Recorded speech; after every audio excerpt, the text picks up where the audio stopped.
Fum, foc, olor de pólvora, timbals i espetecs anuncien el seu pas per places i carrers de Tarragona. Són els representants de les forces del mal, Satanàs, Belzebub, Llucifer i el seu seguici de diables amb banyes i cues. Els acompanyen bèsties i monstres infernals que desfilen insolents i desafiants. Però com és possible que les representacions del mal formin part de les celebracions cristianes? Com va ser que l'infern va trobar el seu espai en les nostres festes? Per bona part de les societats humanes, l'existència del bé va lligada als perills de les forces del mal. En el cristianisme, d'aquesta dualitat en va sorgir la lluita expressada en forma dels balls típics del teatre medieval. Segons el folclorista Joan Amades, la notícia més llunyana d'un ball de diables data de l'any 1150, entre els fastos del casament del comte de Barcelona Ramon Berenguer IV i la princesa Peronella d'Aragó.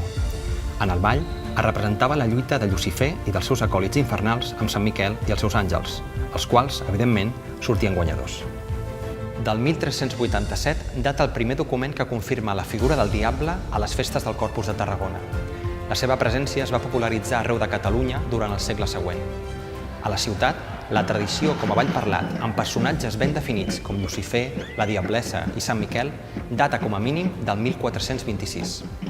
L'entremès de l'arcàngel Sant Miquel aviat es va convertir en un dels elements més esperats i lluïts de celebracions tan importants com les entrades dels arquebisbes Lluís de Cardona i Antoni Agustí, o l'arribada de Felip IV coincidint amb les festes de Santa Tecla de l'any 1633.